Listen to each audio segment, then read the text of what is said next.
So good evening everyone, let us start today's topic. कल तक चर्चा हो चुकी थी हमारी सेल के मेम्ब्रेन पर। बहुत सारी थियरीज हमने देख लिया है, कैसे थियरीज काम करनी है और कौन सी मोस्ट वैल्यूएबल है। तो सिंगर एंड निकोलसन का जो फ्लूइड मोज़ेक मॉडल है वही सबसे ज़्यादा प्रेफरेबल है। इस समय वही फॉलो अप हो रहा है।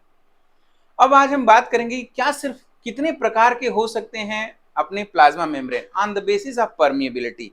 On the basis of permeability क्या है परमिएबिलिटी? एक्चुअली प्लाज्मा मेम्ब्रेन से कौन सी चीजें निकल सकती हैं? अगर प्लाज्मा मेम्ब्रेन को एक फिल्टर की तरह मान लें तो उससे कौन सी चीजें निकल सकती हैं होकर के, इस आधार पर कितने प्रकार का हो सकता है परमिबिलिटी। और इससे क्वेश्चंस बहुत आते हैं, हेडिंग लिखिए, types of plasma membrane on the basis of permeability. Types of plasma membrane on the basis of permeability. Types of, आवाज क्लियर आ रही है ना? On the basis of permeability.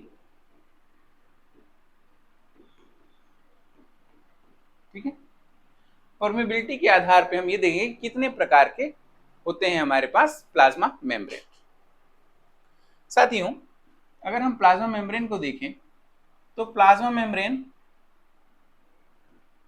इस आधार पे थ्री टाइप्स की हो जाएंगे। कैसे? एक तो ऐसी प्लाज्मा मेम्ब्रेन है जिसके आर पार कुछ जा ही ना सके, जिसके थ्रू कुछ आ जा ना सके। ठीक, ऐसी भी प्लाज्मा मेम्ब्रेन हो सकती है, बिल्कुल हो सकती है, बिल्कुल हो सकती है।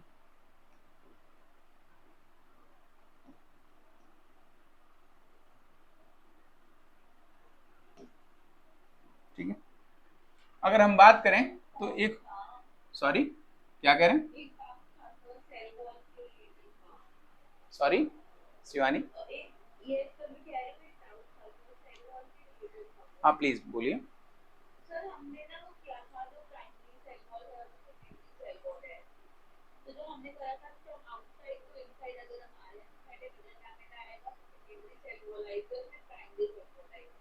एक सेकंड, सुनाई नहीं दे रहा मुझे प्रॉपर। हाँ अब आप बोलें।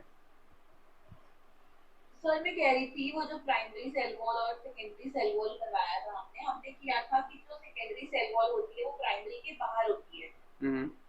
प्राइमरी के, मैंने ना हाँ बाहर मतलब हाँ पहले मिडिल लैमेला फिर सेकेंडरी सेल वॉल फिर प्राइमरी सेल वॉल अगर हम आउटसाइड ये जब सेकेंडरी सेल वॉल बनेगी तब इसका मतलब यह रहेगा कि ग्रोथ रुक चुकी है, ठीक है। हाँ जी सर, हाँ जी। मैं ना आज एनसीईआरटी पढ़ रही थी, उसमें ना ऐसे मेंशन किया हुआ था कि जो हमारी सेकेंडरी सेल वॉल होती है वो towards the plasma membrane form होती है, मतलब टुवर्ड्स इनसाइड फॉर्म होती है। ठीक है, ग्रोथ रुक चुकी है, सेकेंडरी ग्रोथ शुरू हो चुकी है, सेकेंडरी ग्रोथ शुरू हो चुकी है। हमने ये भी लिखवाया है कि वो बार्क बनाएगी आगे चल के। जो बार्क होता है वो भी एक प्रकार का सेकेंडरी सेल वॉल होता है। आपने नोट किया है ना इस बात को? नहीं सर, ये बार्क वाला पॉइंट नोट नहीं किया था। Please right it down. आगे चल के वो बार्क भी बनाएगी, प्लांट का अगर केस है तो वो बार्क भी बनाएगी। अब जब बार्क बन रहा है इसका मतलब क्या होगा कि प्राइमरी वॉल भी टूट चुकी है। प्राइमरी वॉल भी कंप्लीटली तो नहीं टूटती, आप देखते हो कि छिलके छिलके जैसा निकलता है प्लांट में से। देख रहे हैं आप लोग, ध्यान दे रहे हैं? पौधों में से जब सेकेंडरी ग्रोथ होती है तो छिलके टाइप का निकलता रहता है, तो बार्क प्राइमरी लेयर वो निकल रही होती है। इसके पीछे क्या रह रही है? सेकेंडरी लेयर बची रह रही है, यानी कि बार्क बची रह रही है। तो साइटोप्लाज्म, वो किस केस में बात कर रहे हैं और हम लोग किस केस में आ रहे हैं? हम लोग से जो क्वेश्चन पूछेगा कि कौन से सीक्वेंस में पाया जाएगा, तो मिडिल लैमिला, फिर सेकेंडरी, फिर प्राइमरी। ठीक है, ठीक है सर, ठीक है। डाउट क्लियर हो गया? जी हाँ, सर। ये बार्क वाला नोट भी कर लीजिएगा, कैसे छूट गया, लिखवाया गया है, तो पीडीएफ मिला था ना आप लोगों को। चलिए आइए, तो types of plasma membrane on the basis of permeability की बात करें तो तीन प्रकार के हो सकते हैं। जैसे पहला हो सकता है भाई इम्परमिएबल। क्या हो? इम्परमिएबल हो, कुछ आ ही जा ना सके इसके बाद, इसके बाजू से, इससे होकर के कुछ ना आ जा सके, कोई भी सॉल्वेंट इसके आसपास से ना निकले, इसके आसपास से सॉल्यूट और सॉल्वेंट कुछ भी आ जा ना सके, इम्परमिएबल हो गया। एक होगा पार्शियली परमिएबल और एक होगा परमिएबल। पहले देखने के, एक तो होगा कि जो परमिएबल है, कोई भी चीज आ जा सकती है इससे, परमिएबल हो जाएगा परमिएबल। एक होगा सेमी परमिएबल या सेलेक्टिव परमिएबल, सेलेक्टिव परमिएबल। कई बार इस शब्द को ना लिख के क्या बोलते हैं, और सेमी परमिएबल। आप लोगों ने गौर किया होगा सेमी परमिएबल मेम्ब्रेन खूब पढ़ाया जाता है, सेमी परमिएबल। तो प्लाज्मा मेम्ब्रेन कितने प्रकार के हो सकते हैं? 3 टाइप्स के हो सकते हैं। सबके आगे पीएम जरूर लिखेगा, इसका प्राइम मिनिस्टर साहब से कोई लेना देना नहीं है अपना। ये है हमारा प्लाज्मा मेम्ब्रेन। आइए एक एक करके चर्चा कर लेते हैं क्या चीज है और कैसे इसमें चीजें दिखाई देती हैं। ठीक है, ठीक है प्राणी में चलें, लिखिए। Here both solute and solvent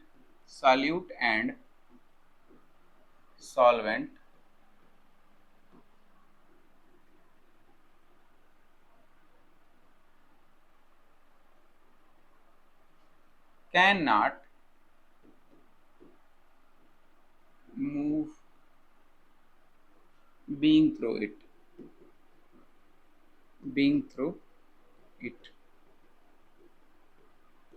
इससे होकर के ना तो सॉल्यूट जा सकता है ना तो सॉल्वेंट जा सकता है, ना बिलिया जा सकता ना तो बिलाया जा सकता है। अच्छा, परमेबल है तो क्या होगा? इससे दोनों चले जाएंगे। इससे क्या होगा? दोनों ही चले जाएंगे। both solute and solvent can able to move being through it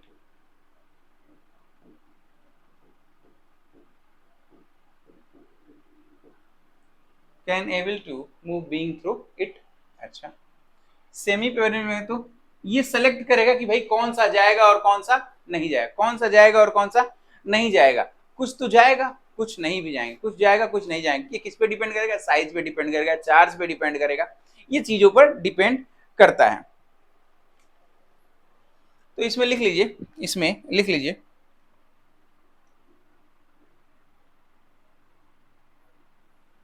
only in this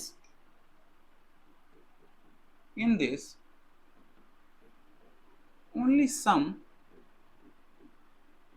are selected, ठीक है, some are selected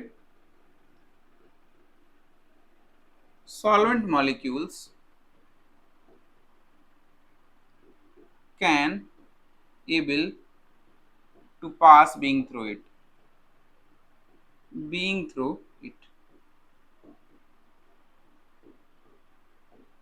can able to pass being through it. इससे होकर के केवल सेलेक्टिव चीजें ही जा सकेंगी, केवल सेलेक्टिव चीजें ही जा सकेंगी। ठीक है, selected solvent molecules can able to pass, केवल सॉल्वेंट का, सॉल्यूट नहीं जा सकेगा, सॉल्यूट नहीं जा सकेगा।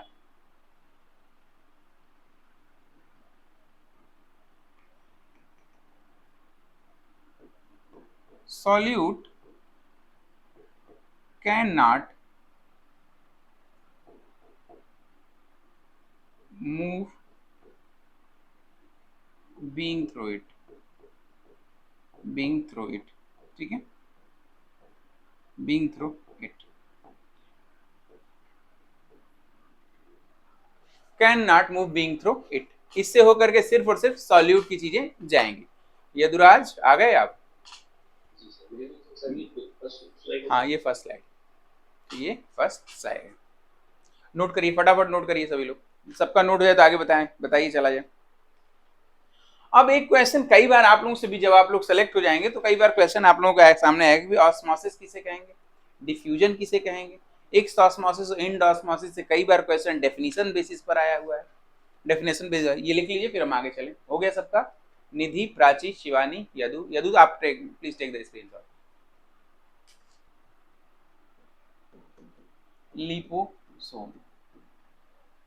लिपोसोम पूछा है, फिर पूछा है लिपिड रैफ्ट, ये दो चीजें पूछी हुई हैं, जानना जरूरी है।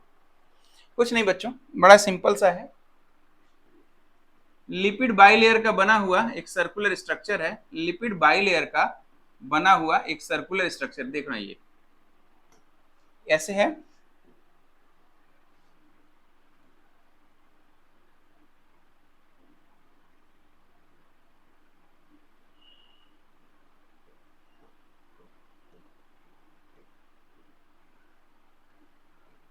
ठीक है, ये ऐसे है, इसके ऊपर एक और लेयर आएगी।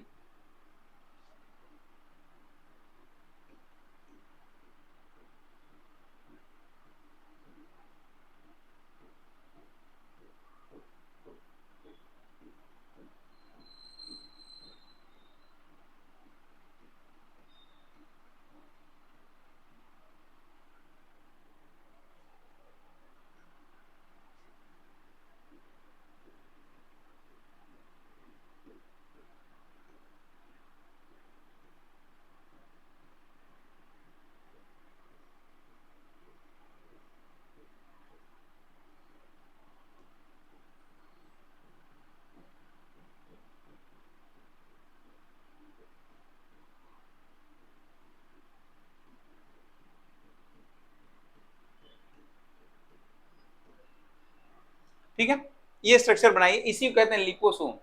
क्या है ये लिपोसोम? लिपिड बाइलेयर की बनी हुई सर्कुलर स्ट्रक्चर है, और दोनों के जो हाइड्रोफोबिक टेल हैं वो सेंटर में है। दोनों के हाइड्रोफोबिक टेल क्या है? ये सेंटर में है। ये हाइड्रोफोबिक एरिया हो गया ना, ये हाइड्रोफोबिक एरिया हो गया। जिनको जिनको डर लगता है उनको एक साथ ले लो, जिनको डर लगता है वो क्या लो, एक साथ ले लो। अच्छा, ये क्या है? ये हाइड्रोफिलिक है, हाइड्रोफिलिक। बना लीजिए इसे, इसे फिगर बनाइए, बड़ा अच्छा फिगर है।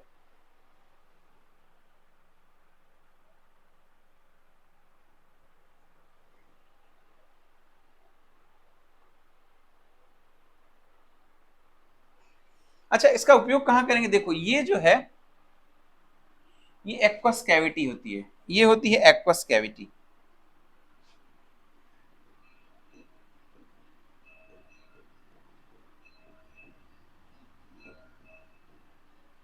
इसी में दवाएं भर के ट्रांसपोर्ट किया जाता है। दवाओं को ट्रांसपोर्ट करने के लिए लिपोसोम का इस्तेमाल किया जाता है। लिखिए क्या क्या कारण है और क्या सच है। Liposome, liposome is the structure made up of two lipid bilayer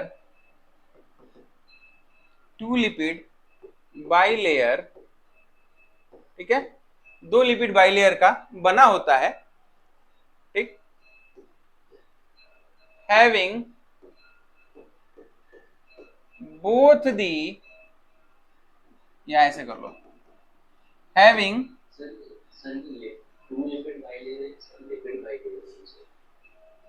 दो लिपिड, अरे बाइलेयर तो आ ही गया ना, हाँ, having lipid layer, lipid bilayer, having lipid bilayer, having lipid bilayer. ठीक है, हैविंग लिपिड बाइलेयर, या टू लेयर का, टू लिपिड लेयर का बना हो सकता है। ठीक है, समझे ना? हैविंग टू लिपिड, या having bilayer, having lipid bilayer, sorry, having lipid bilayer. ठीक, अब इसमें क्या होगा? Made up of to lipid layers, और उसके बाद बीच में क्या होगा? Having aqueous cavity, aqueous core या aqueous cavity, having aqueous cavity, aqueous cavity in the core area, in the core, in the core. इस कोर को अंडरलाइन करिएगा, बहुत ध्यान से सुनना है इस बात को। इसी कोर में बच्चों जो डिलीवरी, जो ड्रग हम लोग खाते हैं, लिपोसोम के जैसा स्ट्रक्चर बनाया जाता है, उसमें ड्रग को डाल दिया जाता है जो कि डिसॉल्व ना हो, जो कि पहुंच जाए हमारे टारगेट एरिया तक पहुंचाने के लिए ड्रग्स का इस्तेमाल जो हम करते हैं, वो इसी के बना करके इसी के साथ डाल के भेजा जाता है। अदरवाइज क्या होगा? जो अनडिजायरेबल है, जो डिसॉल्व नहीं हो सकते, वो लोग क्या करेंगे? वो तो एक्सक्रेट आउट हो जाएंगे, लेकिन फिर भी उन्हें पहुंचाना है अगर, तो आप लिपोसोम बनाइए, उसमें कोर में डालिए अपनी दवा को, और वो डायरेक्ट टारगेट एरिया तक पहुंच जाएगी, टारगेट एरिया तक पहुंच जाएगी। द लिपोसोम is utilized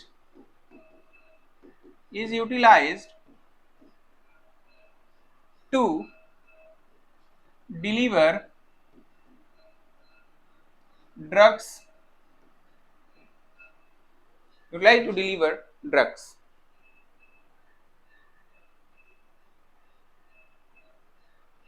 ठीक है।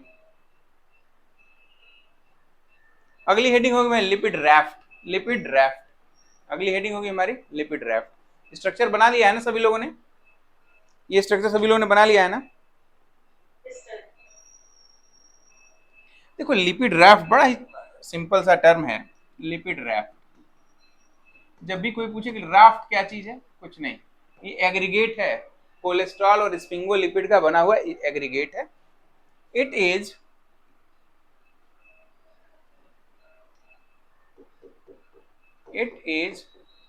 an aggregate of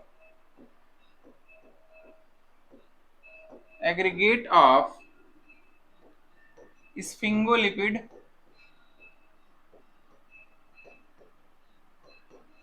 and cholesterol।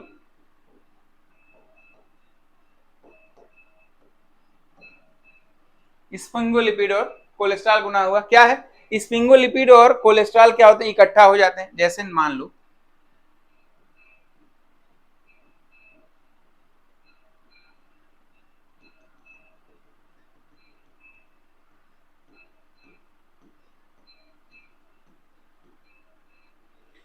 दोनों एक प्रकार के लिपिड, दोनों एक प्रकार के लिपिड, वो क्या करेंगे, जो दोनों इकट्ठा होंगे तो एक कप शेप स्ट्रक्चर बना लेते हैं, एक कप शेप स्ट्रक्चर बना लेते हैं, एक कप शेप स्ट्रक्चर बना लेते हैं, कुछ यूं स्ट्रक्चर बना लेते हैं, नहीं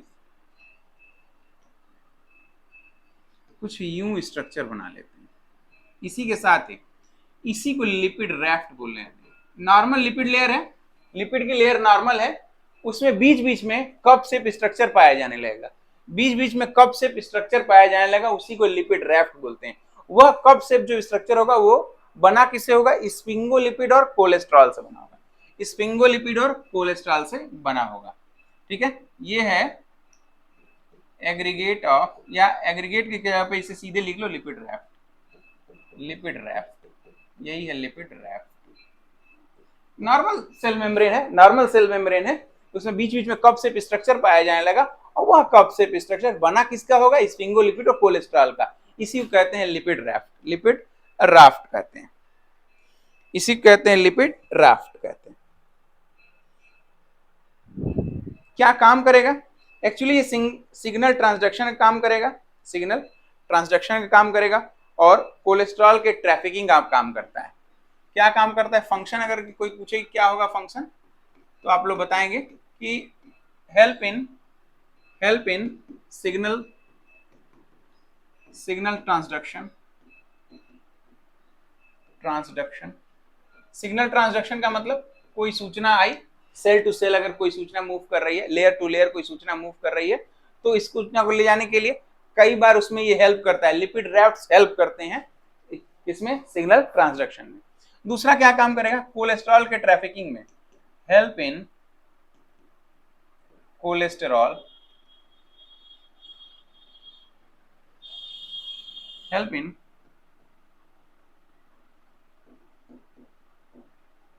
ट्रैफिकिंग,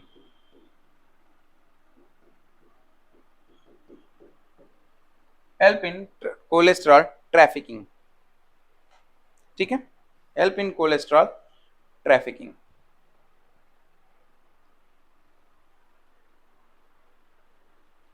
हो गया विद्यार्थियों,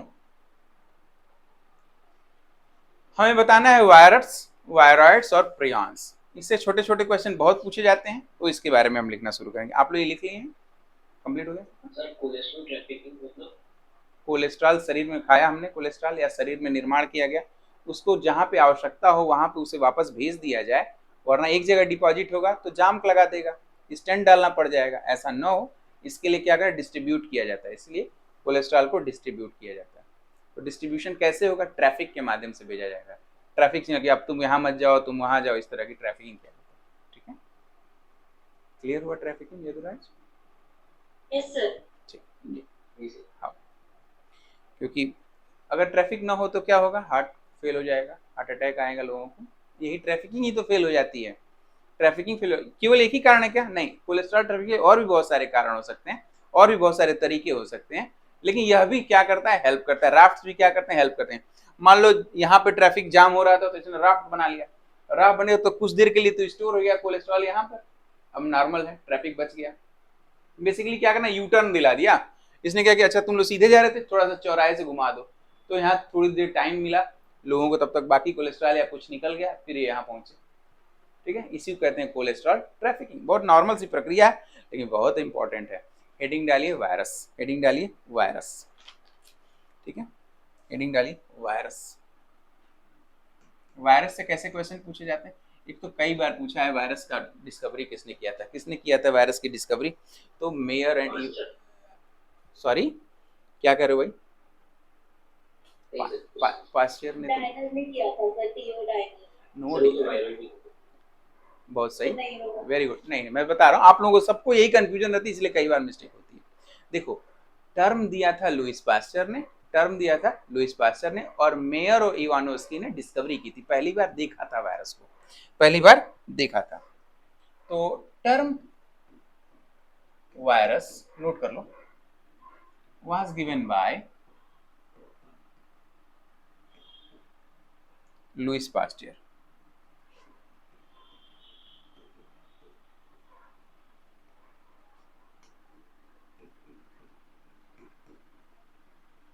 लुईस पास्चर, ये टर्म दिया था लुईस पास्चर ने। Virus discovered by Mayer and Ivanovsky. किसने किसने दिया था? मेरे साथ साथ बोल लो, Mayer and Ivanovsky. Mayer and Ivanovsky ने दिया था। ठीक है, मेयर एंड बीजरिंग ने कौन सा टर्म दिया था फिर? बीजरिंग ने कंटाजियम वाइवम फ्लूइडम, कंटाजियम वाइवम फ्लूइडम दिया था। चलो अच्छा क्या पूछा, लिख ही देते हैं। नोट तो क्या कह रहे हो? टीएमबी में ना, हाँ हाँ हाँ, लिख लो कंटाजियम वाइवम फ्लूइडम। तुम पूछ रही थी कि बता रही थी बच्चा? पूछ रही थी सर, उसने कुछ तो दिया था पर मुझे एग्जैक्टली याद नहीं आ रहा था। चलिए अच्छा किया पूछा, सबको अब याद आएगा। कंटाजियम वाइवम फ्लूइडम किसने कहा था? अब बोल, बीजरिंग।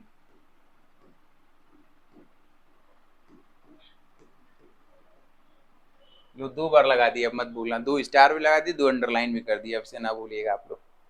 ठीक है, अच्छा ये बताओ सबसे बड़ा वायरस कौन सा है? ऑर्थोपॉक्स। हाँ जी, क्या?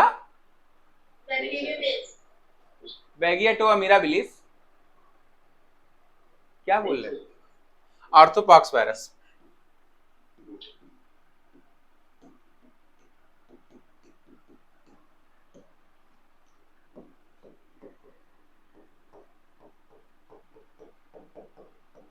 ऑर्थोपॉक्स वायरस, ठीक है, 240 nm का लगभग होता है, 240 nm से, और उसकी लंबाई और चौड़ाई लगभग इसकी कितनी होती है? 300 nm तक, 300 nm। ये अप्रोक्सीमेट है, ठीक है, ऐसा नहीं सर हमने नापा कम पाया गया, अरे भाई ज़्यादा कम हो सकता है। ठीक है, स्मॉलेस्ट कौन हो सकता है? Smallest virus enterovirus, enterovirus. Size बताओ जरा। 65-70 के आसपास है शायद उसका साइज। 30 nm से भी कम, अप्रोक्सीमेटली लेस देन 30 nm। हाँ ठीक है, ठीक है, वैसा थोड़ी है कि आप इंच टेप लेके बैठी हुई हो कि नापा 30 से कम क्यों आया, ज़्यादा हो सकता है, less than 30 nm, less than 30 nm। ठीक है, जैसे जैसे हमारे और अल्ट्रा मैग्नीफाइंग ग्लासेस बढ़ते जा रहे हैं, माइक्रोस्कोप बढ़ते जा रहे हैं, और भी चीज़ें नई नई पता चली, नई डिस्कवरी हो रही है। तो अभी हम लोग ये कह रहे हैं कोई नई डिस्कवरी आ जाए, कोई नया रिसर्च पेपर आए जिसमें और कम मिल जाए और ज़्यादा मिल जाए, कुछ भी हो सकता है। नोट लिंक करिए, इंपॉर्टेंट है, कई बार क्वेश्चन पूछा है। यदुराज ये क्वेश्चन है राजस्थान वाला, लार्जेस्ट वायरस ऑर्थोपॉक्स। ठीक है, अच्छा वायरस में, जिन वायरस में डीएनए जेनेटिक मटेरियल ग्रुप में पाया जाएगा उसे क्या कहा जाता है? The virus having DNA as genetic material.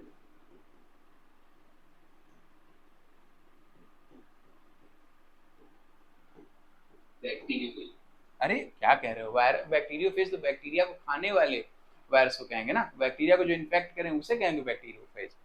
The virus having DNA as genetic material, उनके जेनेटिक मटेरियल में डीएनए पाया जाए, डीऑक्सी वायरस क्या होता है?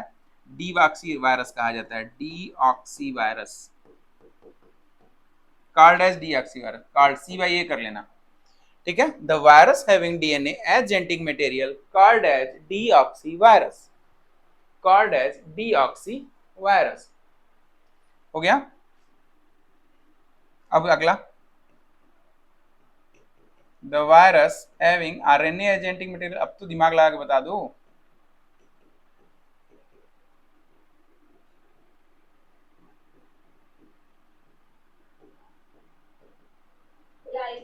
Very good, very good, ribo virus, ribo virus. किसने बताया? नहीं, दो नाम आया था, एक किसी बिटिया का नाम है, क्या नाम था? शिवानी आपने बताया या प्राची ने बताया? मैंने बताया था sir. Shivani, very good, very good. तो मैंने भी बताया। आपने भी बताया था, बट वो क्या था ना कि टच करने में मिली सेकंड में पहले शिवानी बता दिया, फिर आपने बताया। लेकिन दोनों को पता है, दोनों को पता है, ये मुझे पता चल गया, ठीक है।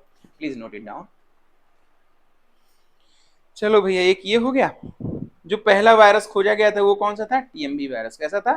टीएमबी वायरस, जिसमें क्या था? सिंगल स्टैंडर्ड आरएनए मॉलिक्यूल, ठीक।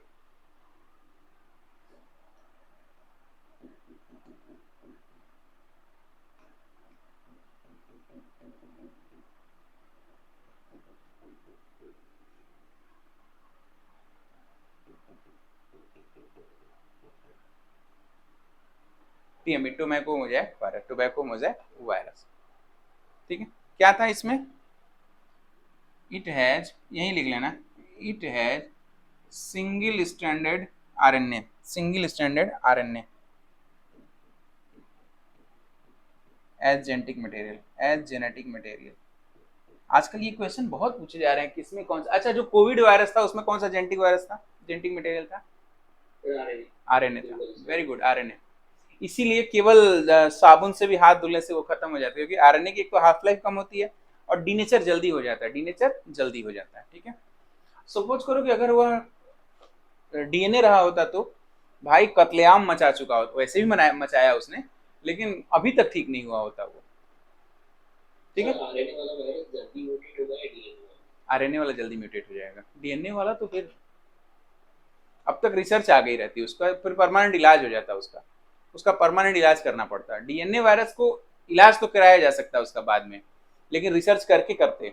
आरएनए वायरस बार बार म्यूटेट हो रहा था, तो कभी कोई वर्जन आ रहा था, कभी कोई स्ट्रेन आ रहा था उसका, आप लोग देख रहे थे ना, बार बार म्यूटेट हो रहा था वो।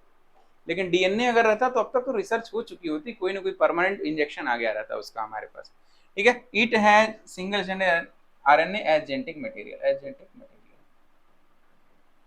As genetic material. नोट कर लिया? अच्छा, बैक्टीरियल सेल को जो वायरस लिसिस कराते हैं उसको, हो गया, हेडिंग डालो। एक तो बैक्टीरियोफेज के बारे में नाम लिखो, लिसिस जो कराते हैं। बैक्टीरियोफेज किसे कहते हैं? अच्छा याद दिलाया था आपने, bacteriophage, bacteriophage the virus that can infect, the virus that can infect bacteria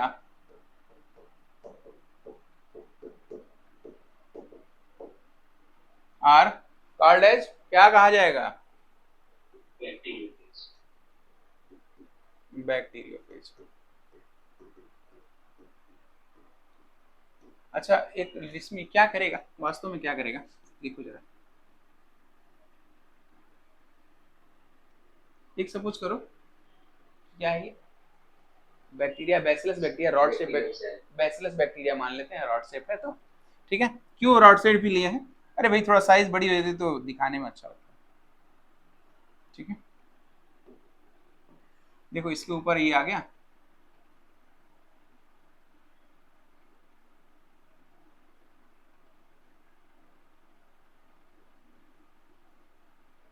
ठीक है। कितना सुंदर बनाया ना, ऐसा लग रहा है सच में छेद देगा।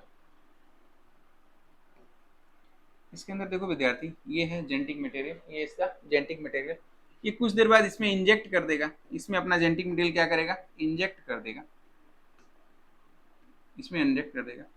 हम यहाँ देख रहे हैं कि इसके अंदर इसका अपना जेनेटिक मटेरियल तो है ही, इसके अंदर अपना बैक्टीरिया का अपना जेनेटिक मटेरियल तो होगा ही। ये भी आ गया, ये भी आ गया।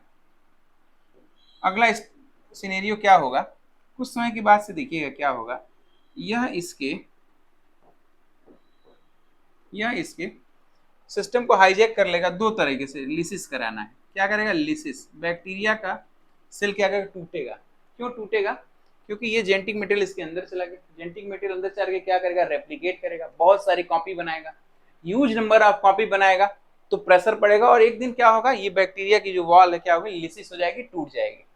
ये तो क्लियर है ना? इसको एक एक चीज बना के तो दिखाने की जरूरत नहीं है ना। समझ पा रहे हैं ना कि हम लिसिस सीधे लिख देंगे। क्लियर? समझ में आ रहा है ना? लिसिस हो जाएगी।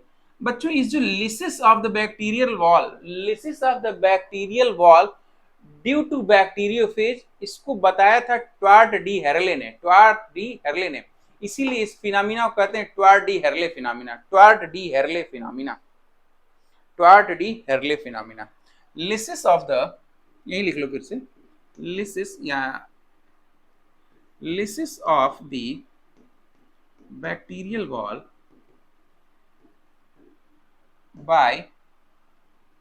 by bacteriophage genetic DNA या genetic material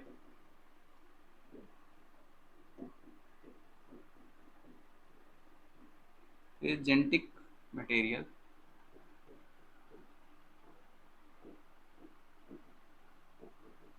is called as Twart D Herle.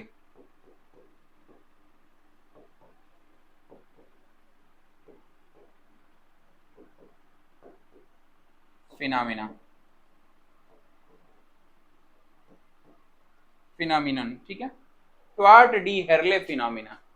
जब भी ट्वार्ट डी हेरले शब्द आए आपके सामने, आप यह जानिएगा कि हम बात किसके बारे में करने जा रहे हैं। बात कर रहे हैं lysis of the bacterial cell, ठीक है। Lysis of the bacterial cell के बारे में बात करने जा रहे हैं। अब अगर लिसिस की हम बात करें तो दो तरह से लिसिस हो सकती है ना।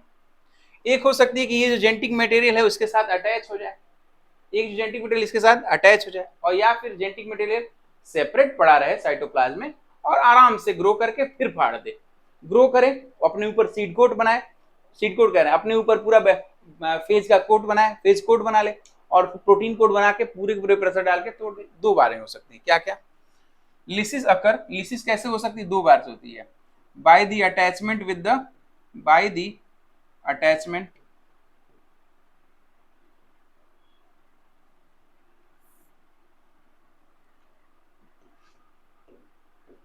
by the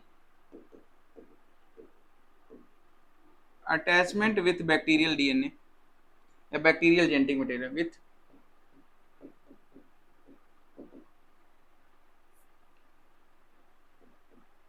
DNA हो गया, या विदाउट अटैचमेंट।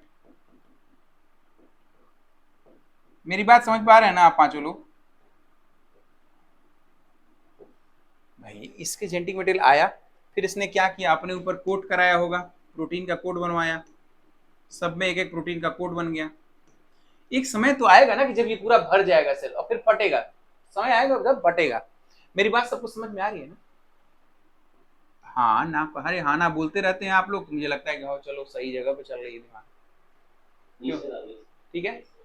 प्राची, शिवानी, नीलम, आपकी आज फर्स्ट क्लास है, पहली क्लास में आए आज हमारी। निधि, आपको समझ में आ रहा है? ठीक है, चलिए। अब ये तो लिसिस दो प्रकार से हो सकते हैं। लिसिस दो प्रकार से, एक तो या तो ये जेनेटिक मटेरियल इसके साथ अटैच हो जाए, इसके साथ अटैच हो जाए, फिर रेप्लिकेट करे, फिर टूटे और फिर बनाए, या फिर डायरेक्ट साइटोप्लाज्म में आ जाए, डायरेक्ट साइटोप्लाज्म में आके तोड़ दे, साइटोप्लाज्म में आके अपना रेप्लिकेट करे, इंडिपेंडेंटली रेप्लिकेट करे और फिर प्रेशर बना के तोड़ दे। दो बारे में हो सकता है, दो प्रकार से हो सकता है। बच्चों अगर यह ज्वाइन होता है, अटैच होता है, उसके बाद लिसिस होती है, तो इसको कहते हैं virulent phase. By the attachment of bacterial DNA, attachment with bacterial DNA, the bacterial lysis occur. Bacterial lysis occur. तो इस प्रकार के जो फेज हैं, ऐसे फेज जो जुड़ते हैं और फिर तोड़ते हैं, जुड़ते हैं और फिर पूरी बैक्टीरियल सेल के लिसिस करा देते हैं, उसको हम लोग लिटिक फेज कहते हैं, उसको कहते हैं lytic phase. This type of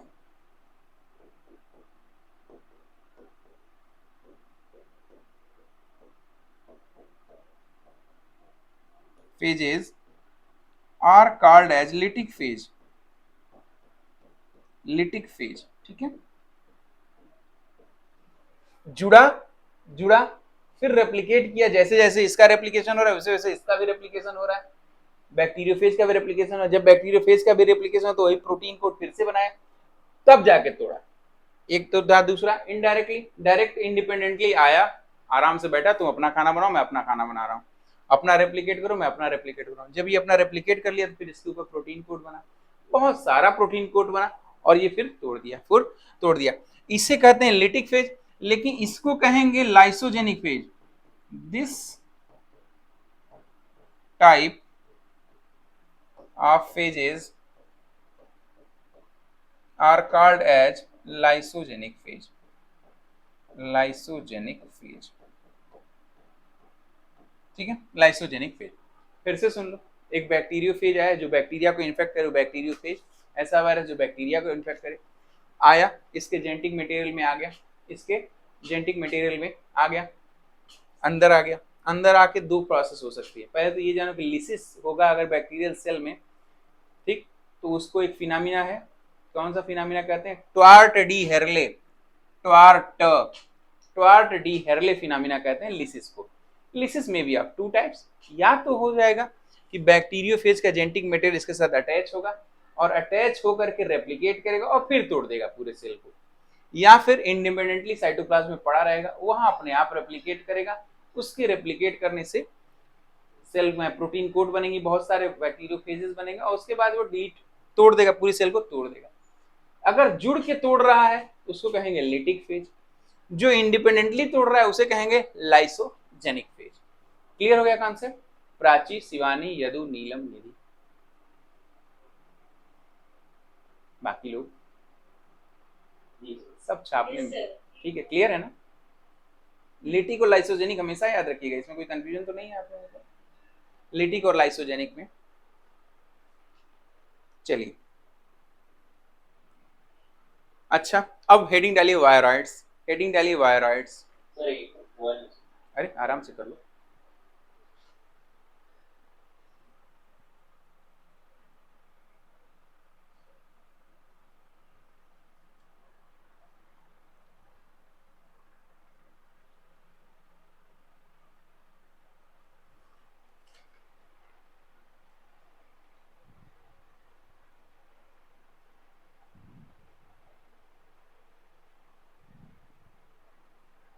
meiosis term किसने दिया था?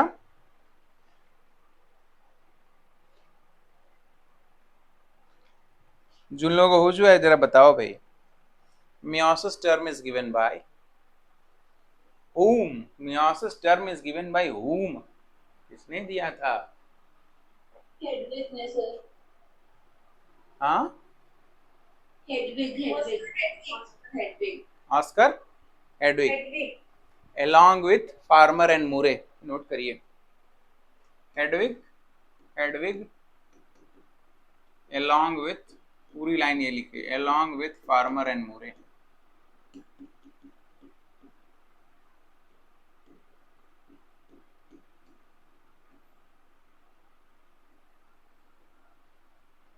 along with Farmer and Moore, इसे नोट कर लीजिएगा वहां पे आप लोग, along with फार्मर एंड मूरे, इनका किसान से कोई संबंध नहीं था।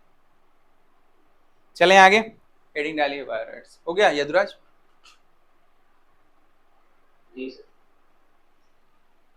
हेडिंग है अपनी, हेडिंग क्या बोला था? Viroids, viroids. Yes sir. हाँ, अब जो बोलते टियोडाइनर, टियोडाइनर कौन बता रहा था? प्राची आप बता रही थी या शिवानी? शिवानी बता रही होंगे, फिर शिवानी बता रही थी फिर। चलिए भाई, आइए, शिवानी का फेवरेट वायरॉइड्स आ गया, डिस्कवर बाय, आप बोलेंगे ही नहीं, टियोडाइनर।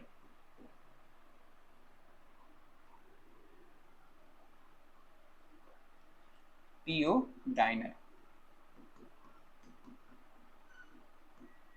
टियोडाइनर कहाँ खोजा था? पोटैटो स्पिंडल ट्यूबर डिजीज में, पोटैटो स्पिंडल ट्यूबर डिजीज में फर्स्ट वायरॉइड जो डिस्कवर हुआ था वो हुआ था पोटैटो स्पिंडल ट्यूबर डिजीज में। First viroid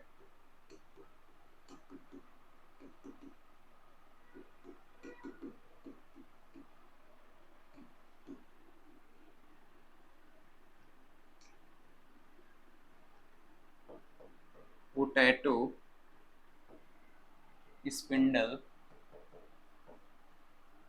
tuber disease.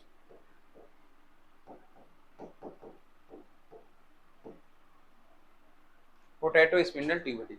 अच्छा, प्लांट में यह दो वे से कंटामिनेट कर सकता है। एक तो मैकेनिकल वे से कर सकता है, को आंधी चल जाए, तूफान चल जाए, या इन्फेक्टेड मटेरियल से दूसरे नॉर्मल हेल्दी को टच करा दिया जाए तो भी हो जाएगा। दूसरा तरीका एफिड से। एफिड एक प्रकार का कीट होता है, एक जगह से दूसरी जगह जाता है, ये इसकी पीठ से चिपक जाता है और जब वो दूसरे पर जाता है तो उसकी पत्ती से पीठ पर टकराती है नॉर्मल पौधे की और वो वहां पर पहुंच जाता है। ठीक है, तो इसमें जो ट्रांसपोर्ट होता है, transport of the wired, transport of viroid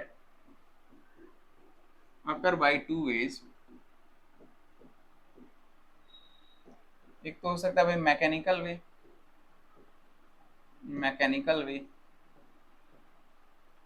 वे और दूसरा बाई एफिड्स। एफिड क्या है? एक प्रकार के कीट हैं। By aphids, by mechanical ways, by और by aphids, by mechanical ways और बाई एफिड्स हो जाते हैं। ठीक है, बाई मैकेनिकल वे और बाई एफिड के द्वारा। एफिड क्या है? एक प्रकार के डीज वो हैं यार, क्या कहते हैं ये,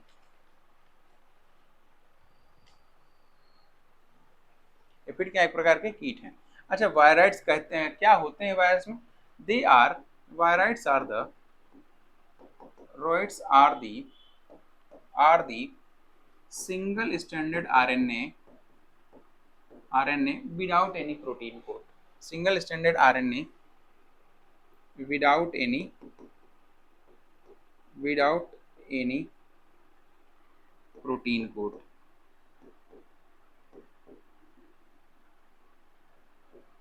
इसमें कोई प्रोटीन कोड नहीं पाया जाता, लेकिन इसमें क्या पाया जाता है? Genetic material, single standard RNA without any protein code. Agent होते हैं, कैसे होते हैं ये? Infectious agent. Virus are the infectious agent.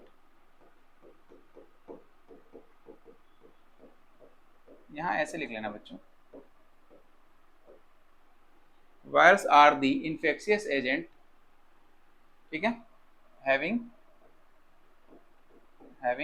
Single standard RNA without any protein code. ये इंपॉर्टेंट है, ध्यान देना, single standard RNA without any protein code.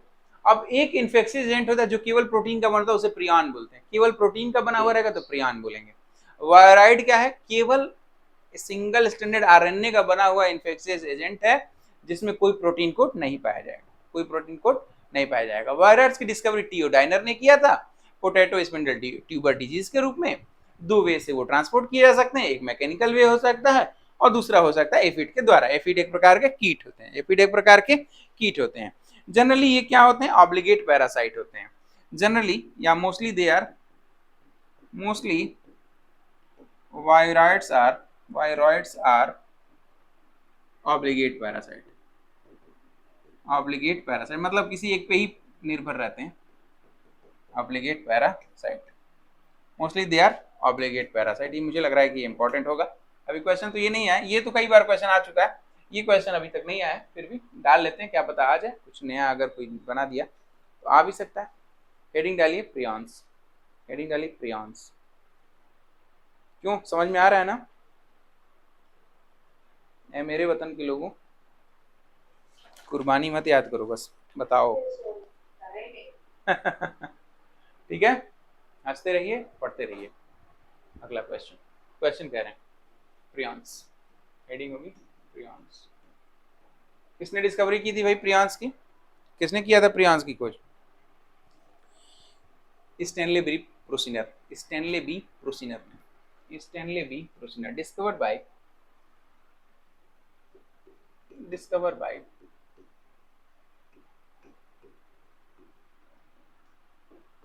Stanley B प्रोसिनर।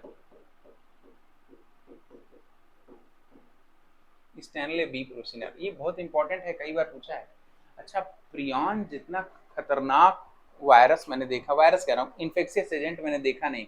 यह सीधे हमारे सेरेब्रम और हमारे न्यूरल सिस्टम पर अटैक करता है, हमें पैरालाइज कर देगा, हमें पैरालाइज कर, बड़ा ही खतरनाक है, बड़ा ही खतरनाक है, ठीक है। लेकिन बना किसका होता है? Made up of protein only, made up of protein only. Prions are the proteinaceous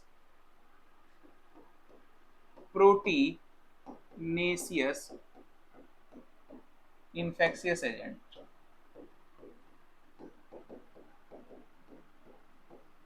agents that can able to damage या severely damage लिखो, that can able to severely damage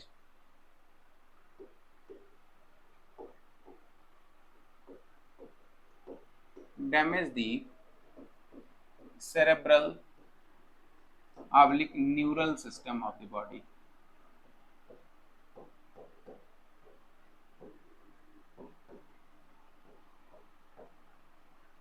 cerebral और neural system of the body severely damage कर देगा। कौन? Prions. कौन करेगा? Prions कर देगा।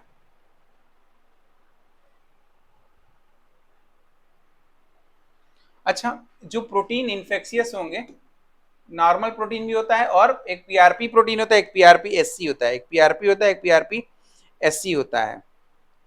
जो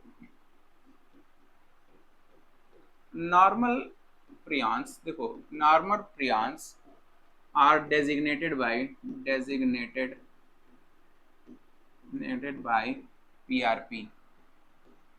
इसका मतलब ये नहीं है कि ये काज नहीं करेगा। यह मान लो कहीं बाहर बोतल में रखे हुए प्रोटीन है ना, बोतल में रख लो, या कहीं ऐसी जगह पे जब वो इन्फेक्शन नहीं कर रहा है, ऐसा प्रियॉन का प्रोटीन जो जब वो इन्फेक्शन नहीं कर रहा, तब उसको डेजिग्नेट किससे कहेंगे? पीआरपी से। कब करेंगे? पीआरपी से। और जब वो डिजीज काजिंग, देखो, and disease causing prion is called as disease causing prion is called as, क्या कहेंगे डिजीज काजिंग को? पीआरपीएससी, पीआरपीएससी ऊपर लिख देना, एससी, पीआरपीएससी, ठीक है। Disease causing prion is called as पीआरपीएससी।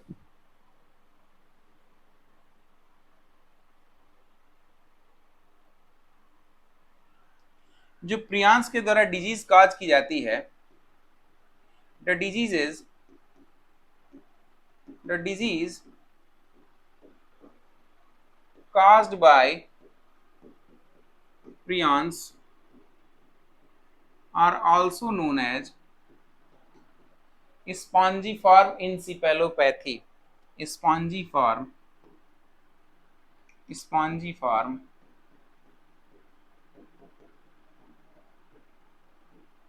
encephalopathy, spongiform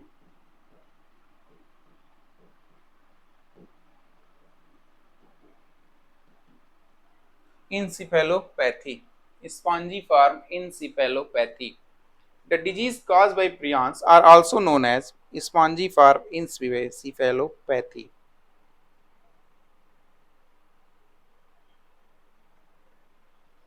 अब कुछ डिजीज के नाम बता दे रहा हूं, वो अक्सर पूछा जाता है। प्रियॉन से कौन कौन सा डिजीज हो सकता है? प्रियॉन से कौन कौन सा डिजीज हो सकता है? तो नेम ऑफ द डिजीज और ऑर्गेनिज्म किसमें हो रहा है। हेडिंग होगी हमारी डिजीजेस या लिस्ट ऑफ डिजीजेस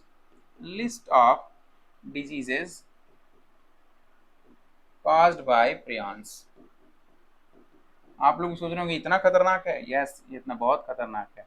कैसे? डिजीज का नाम देखिए क्या है। एक तो डिजीज का नाम लिख लो, ऑर्गेनिज्म, डिजीज और ऑर्गेनिज्म, डिजीज और ऑर्गेनिज्म, ठीक है। डिजीज होगा और ऑर्गेनिज्म हो जाएगा।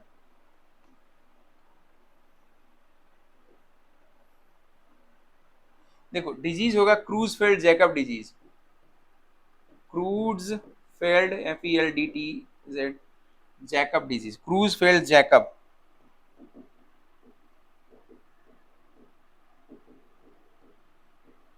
क्रूजफेल्ड जैकब डिजीज किसमें होता है? ह्यूमन में होता है। किसमें होता है? ह्यूमन में। कौन काज करता है? प्रियन काज करता है। कौन काज करता है? प्रियन। कुरू डिजीज ये भी ह्यूमन में होता है। ये भी क्या होता है? ह्यूमन में होता है। कुरू किसमें होता है? ह्यूमन में होता है।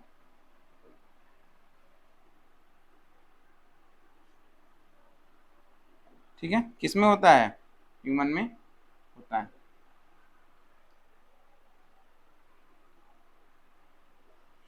कुरू हो गया। तीसरा देखो भाई, शिप में कौन सा होता है? बोवाइन, अच्छा नहीं, स्क्रैपी डिजीज, हाँ स्क्रैपी, स्क्रैपी डिजीज ये होता है शिप में। शिप का भी ब्रेन काम करना बंद कर देता है, ठीक है, न्यूरल सिस्टम अटैक हो जाता है। शिप में होता है। किसमें होता है? शिप में। भेड़ में। किसमें होता है? भेड़ में। चौथा, पांचवा, छठवा यहां लिख दे रहा हूं, ठीक है। चौथा देख लो, bovine spongiform encephalopathy. Bovine, bovine spongiform encephalopathy. Encephalopathy तो आप लोग जान ही रहे हैं, प्रियन से होने वाली डिजीज को कहते हैं स्पॉन्जीफॉर्म इंसिफेलोपैथी। इंसिफेलोपैथी, ठीक है। किसमें होता है? तो काऊ में होता है। काऊ में। गाय पागल हो जाती है, गाय पागल हो जाती है। कई बार सुनते हैं ना हम लोग कि गाय पागल हो गई है, काटने को दौड़ रही है, तो कई बार ये भी एक कारण होता है उसमें का। सुना है आप लोगों ने गाय का पागल होना कभी सुना है? गाय काट ले। No, sir. अरे गाय देखिए, हो एक जानवर होता है, चाय वो उसमें दूध निकलता है। जी सर। हाँ, चाय वाय पीते हैं ना आप लोग? हाँ सर। हाँ भैया, ऐसा तो नहीं कि सर दूध कहाँ से आता है सर? डेयरी से। सर सेकंड नंबर पे गुरु की स्पेलिंग क्या है? KURU। हाँ, गुरु की जगह पे कुरु हो गया है।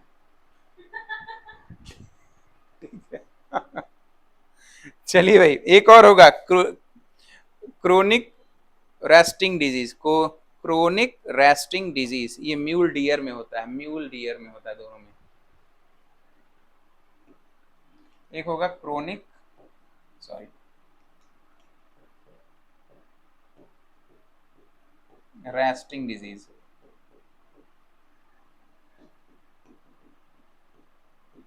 ये म्यूल में भी हो सकता है और डियर में भी होता है। म्यूल जानते हैं? जी सर। फ्रैक्चर। खच्चर। म्यूल और डियर, म्यूल और डियर दोनों में हो सकता है। म्यूल और डियर दोनों में हो सकता है। खच्चर, म्यूल और डियर तीनों में हो सकता है, ठीक है।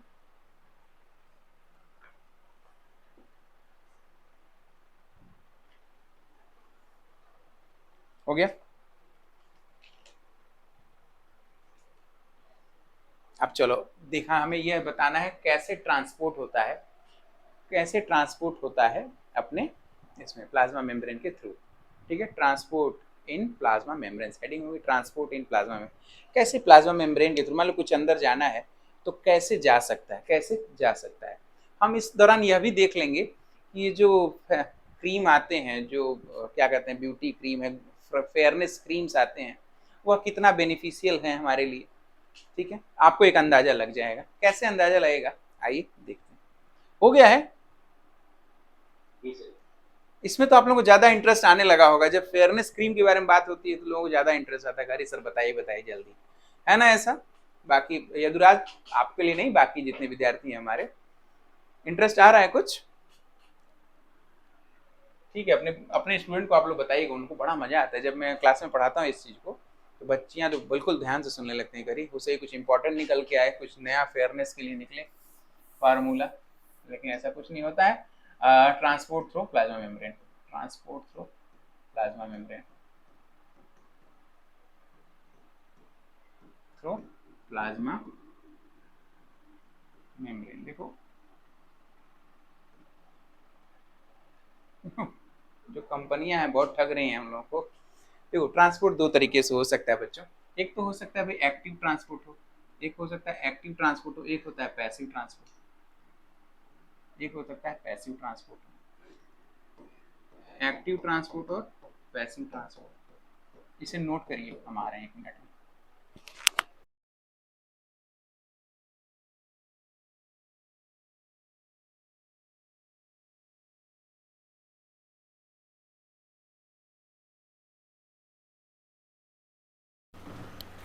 तो एक हो सकता है एक्टिव ट्रांसपोर्ट, दूसरा हो सकता है पैसिव ट्रांसपोर्ट। अगर हम बात करेंगे एक्टिव ट्रांसपोर्ट की, ठीक है, एक्टिव ट्रांसपोर्ट की अगर हम बात करेंगे स्टूडेंट, तो इसमें एनर्जी रिक्वायर्ड होता है। एक्टिव ट्रांसपोर्ट में क्या होगा, एनर्जी रिक्वायर्ड, एनर्जी रिक्वायर्ड होती है, एनर्जी रिक्वायर्ड होती है। पैसिव ट्रांसपोर्ट में बेसिकली, पैसिव ट्रांसपोर्ट में एनर्जी कोई बहुत ज़्यादा इसेंशियल नहीं होती है, नॉट रिक्वायर्ड। एनर्जी का मतलब एटीपी, एनर्जी का मतलब एटीपी। वहाँ पैसा तो चलता नहीं है कि पैसे की एनर्जी से चलाएं, गैस तो नहीं चला देंगे, गर्मी से नहीं जा सकता। तो मतलब बात होगी कि एनर्जी रिक्वायर्ड, बेसिकली एटीपी भी लिख लो, ब्रैकेट में लिख लेना एटीपी एनर्जी रिक्वायर्ड, ठीक है, not required, ATP energy not required. जो पैसिव है, यानी कि जब कोई खर्चा नहीं करें तो कैसे हो सकता है, कोई खर्च नहीं हो रहा है तो कैसे हो सकता है बेटा, ये हो सकता है डिफ्यूजन के द्वारा। क्या हो जाए, डिफ्यूजन हो जाए, ये क्या हो जाए, डिफ्यूजन हो जाए, कि मतलब कोई चीज कंसंट्रेशन के थ्रू आ चला जाए और चला है, कंसंट्रेशन के थ्रू चला जाए और चला है, ठीक, और हो सकता डिफ्यूजन के थ्रू हो सकता है, या फिर हाँ बेटा, adenosine triphosphate, adenosine triphosphate diffusion के द्वारा हो जाए। अच्छा, ये भी हो सकता है ना, एनर्जी रिक्वायर्ड ही नहीं है और यहाँ पे नॉट रिक्वायर्ड है। अच्छा, नॉट रिक्वायर्ड में डिफ्यूजन के द्वारा। अब डिफ्यूजन कैसे हो सकता है, डिफ्यूजन हो सकता है चैनल प्रोटीन्स के द्वारा, चैनल प्रोटीन के द्वारा, चैनल प्रोटीन के द्वारा और कैरियर प्रोटीन के द्वारा, कैरियर प्रोटीन के द्वारा, प्रोटीन के द्वारा। क्या मतलब है, देखो, कभी आप लोग बैंक में गए हैं, गए हैं बैंक? अच्छा, बड़ा कोइंसिडेंस है कि सरकारी बैंक की बात कर रहा हूँ, प्राइवेट में मेरा कोई अनुभव नहीं है। सरकारी बैंक में जाएंगे तो आपको मेन गेट पर शटर के पहले एक चैनल लगा दिखाई देगा, ध्यान दिया आप लोगों ने, एक चैनल लगा रहता है, yes, ठीक है, उसी चैनल के थ्रू, वैसे मान लो चैनल गेट होता है, हाँ चैनल गेट लगा रहता है ना, ये पुरानी लिफ्ट के आगे भी लगा हुआ है। हाँ, पुरानी लिफ्ट के आगे भी रहता है। अब बैंक में इसलिए बता रहा हूँ कि पैसा खर्च नहीं करना है ना मैं, ठीक है, लिफ्ट तो बड़े लोगों की बात होगी। अब देखो बेटा क्या होगा,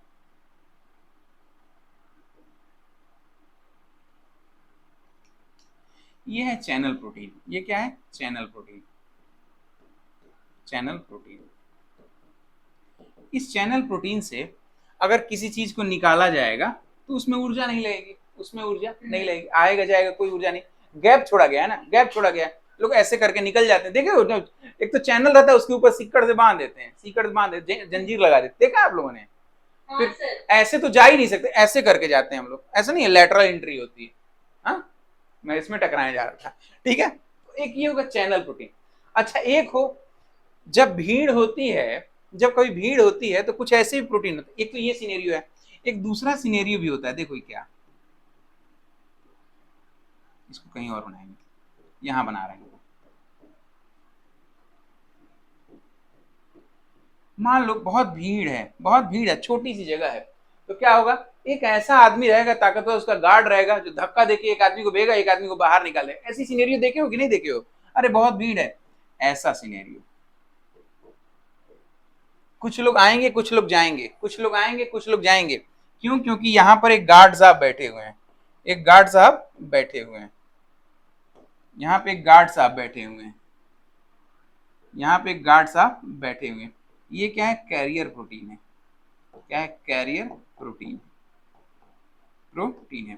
तो आज के लिए हम यहीं तक रखेंगे, यहाँ पे चर्चा हम लोग कल से कल चर्चा करेंगे हम लोग कैरियर प्रोटीन के बारे में, चैनल प्रोटीन के बारे में, और कैसे एक्टिव ट्रांसपोर्ट होता है इसके बारे में, और इसके बाद से आगे सेल ऑर्गेनेल वगैरह कल हम लोग पढ़ेंगे। आज के लिए बस इतना ही। हाँ, अब ना क्या कह रही हो कन्या, बोलो। सर आप ही की क्लास होगी कल? आओ, हमारी बोर तो नहीं हो रहे हो मेरी क्लास में? नहीं सर, मैं पूछ रही हूँ बस। अच्छा, मैं भी कौतूहल बस पूछ लिया कि ऐसा नहीं कि सर कल आप ही क्लास होगी। नहीं, कल भी हमारी क्लास होगी, होपफुली आप लोगों को मजा आ रहा, समझ में आ रहा है ना? यदुराज, नीलम, निधि, शिवानी, प्राची, जी सर। सभी को। नीलम आपको भी क्लियर समझ में आ रहा है? कोई दिक्कत? आज को पहली क्लास है, आपको समझ में आ रहा है नीलम? नीलम लग रहा है लगा के चली गई हैं, या हमारी आवाज उन तक पहुंच नहीं पा रही। ठीक है, wish you all the best, मिलते हैं कल की क्लास में। हाँ, अब कोई किसी को कुछ पूछना हो तो प्लीज आप मुझसे क्वेश्चन पूछ सकते हैं। कुछ नहीं पूछना तो आज के लिए बस इतना ही। Good night everyone.